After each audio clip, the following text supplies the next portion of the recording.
Well, professor and senior research fellow at the Council on Hemispheric Affairs, Danny Shaw, joins me. Thank you so much for joining me. Thank you, Scotty.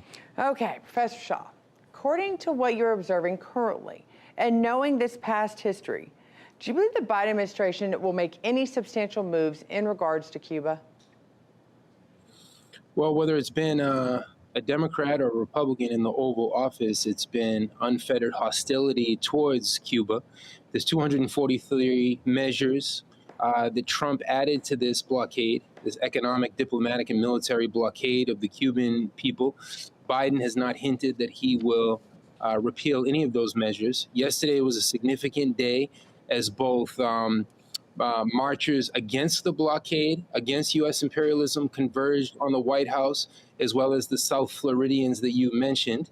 And the pro-Cuba in defense of Cuban sovereignty march was led by Carlos Lasso and Puentes de Amor, Bridges of Love, and other Cuban Americans who marched 1,000 miles to say no to this blockade. But we know in the Washington Post and in Fox News, they didn't mention those standing in defense of Cuba. They only mentioned the counter-revolutionaries. So there's always this double standard in the media.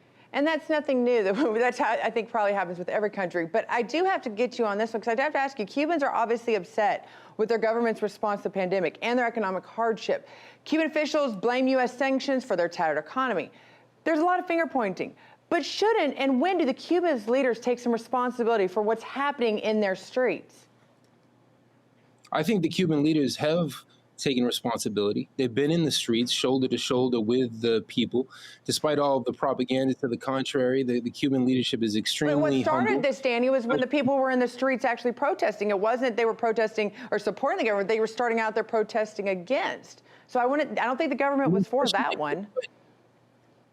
No question, but when there's such a lack of electricity and fuel shortages and everything that U.S. imperialism work, well, that's the debate that we're having because of 61, 62 years of war on Cuba, on this small island. What's the government supposed to do after centuries of colonialism and decades and decades of neocolonialism?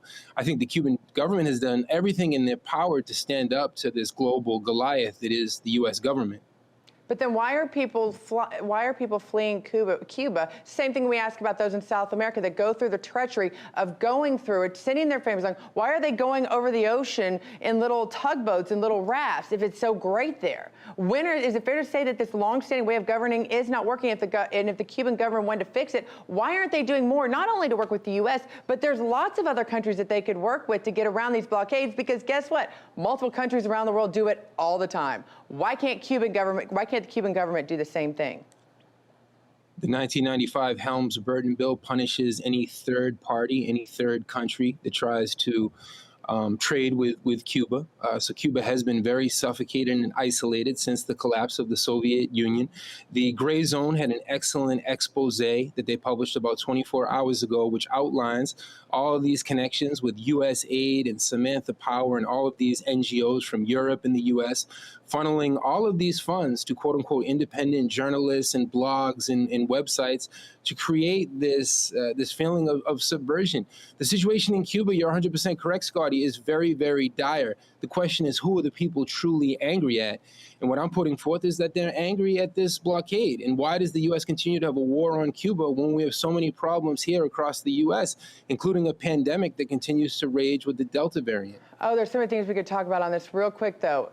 When it was an actual thriving country, capitalism worked. Do you believe that we're in a world that capitalism could actually not work, could work on the island to replace socialism? You got 15 seconds to give me your response. Oh, look at Bolivia, look at Peru, look at the leadership of Arce and Castillo in the new pink tide revolution. I think there's more reason for socialist optimism and revolutionary optimism than ever, Scotty. And that's going to open up a backdoor for the Cuban people to trade and not feel so isolated by this U.S. blockade. It will be very interesting to see where this goes. And I thank you so much for having this conversation with me, as it's important right now.